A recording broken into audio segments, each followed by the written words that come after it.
Bom, nosso assunto agora são as vanguardas europeias.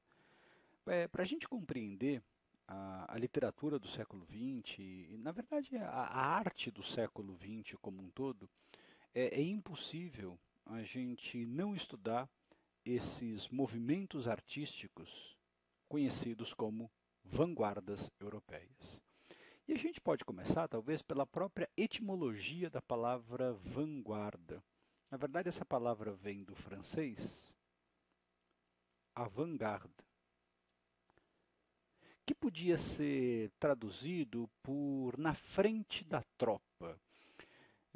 Esse termo, que vem aí do vocabulário então militar, designaria aqueles soldados que estão à frente de um batalhão.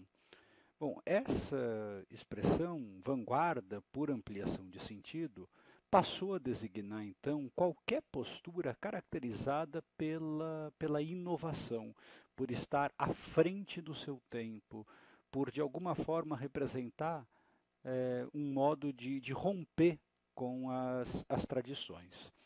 E a gente sabe que essas vanguardas europeias, elas explodiram, como eu disse, fundamentalmente, né, nas primeiras décadas do, do século XX, mas existe, digamos assim, um movimento artístico que, de alguma forma, pode ser considerado uma pré-vanguarda europeia, uma espécie de início desse processo de rompimento com as tradições passadistas. E esse movimento a gente chama de impressionismo.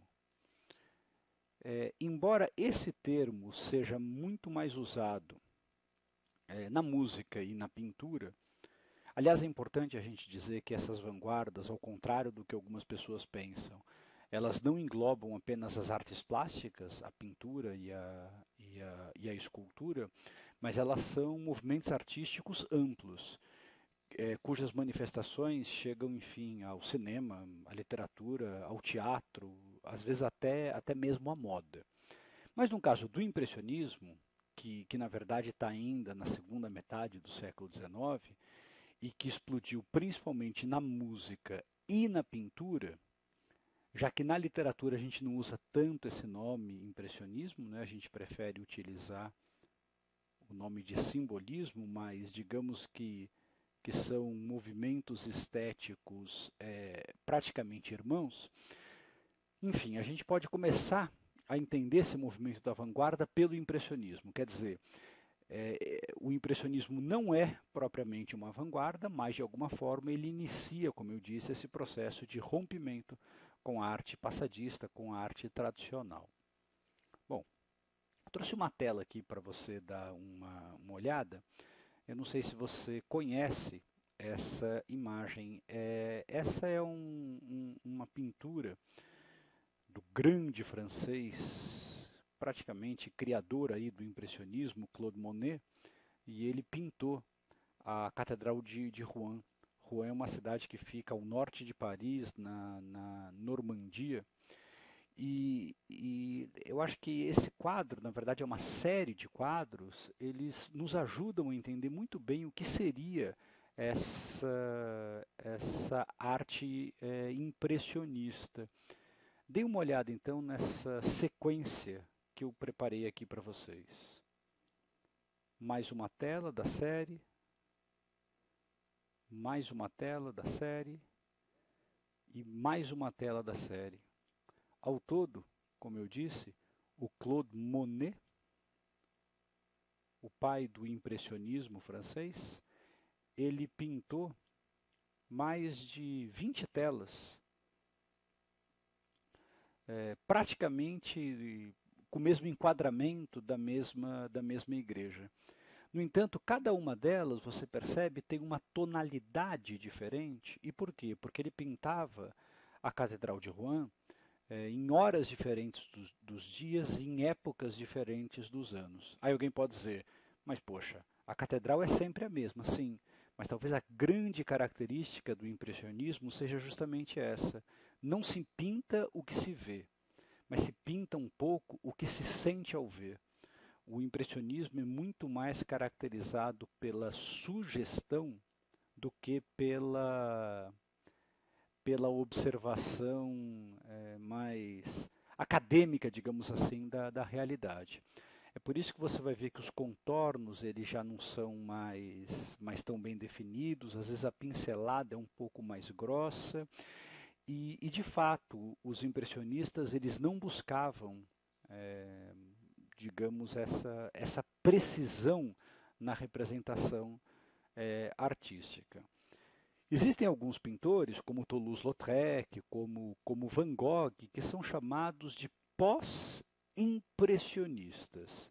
E esse pós-impressionismo, ele seria já o caminho para a primeira vanguarda europeia que a gente precisa realmente conhecer.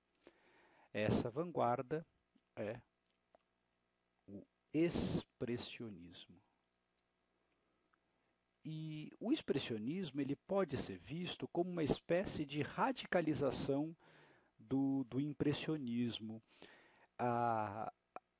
A deformação, digamos assim, da realidade, que no impressionismo é algo muito sutil, no impressionismo ela ganha muita força. Os contornos eles já não são realmente delineados. Os tons escuros muitas vezes voltam a predominar. Os traços aqui no rosto dessa personagem não são nem um pouco definidos. Aliás, esse aqui, como você já viu, é o grande quadro do Edvard Munch, pintor norueguês.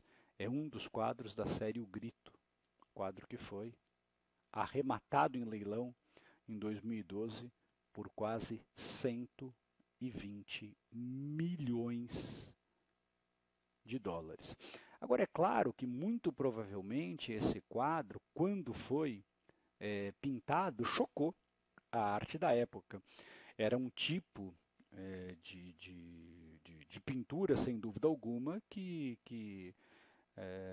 incomodava a quem estava acostumado com aquela pintura mais acadêmica. E o que a gente pode dizer é que o expressionismo inaugura, na verdade, toda uma tradição de movimentos estéticos que acabaram rompendo com a arte tradicional, o expressionismo que chegou à literatura, o expressionismo que chegou ao cinema. A segunda vanguarda, então, que merece destaque, é a vanguarda do cubismo. Cubismo que começa na Espanha, principalmente com a obra do autor dessa tela aqui, você certamente já ouviu falar, do grande pintor espanhol, Pablo Picasso. Esse é o seu famoso quadro, Les Mademoiselles d'Avignon. E a característica do cubismo, na mesma direção talvez do impressionismo, é uma deformação da realidade, mas com algumas características específicas. Primeiro, existe uma quebra, existe uma fratura, como a gente diz, da perspectiva tradicional. É como se o quadro fosse visto simultaneamente de vários ângulos. Além disso, e daí vem o nome cubismo, né, uma certa predileção pelos traços retilíneos, que promovem uma espécie de geometrização da realidade. Da mesma forma que o expressionismo, o cubismo, portanto, é um movimento artístico que se encaixa no grupo das vanguardas europeias, justamente porque rompe com uma tradição de pintura dominante no século XIX, essa pintura mais acadêmica. O cubismo também teve manifestações fora da pintura, ele também tem os seus efeitos sobre a literatura.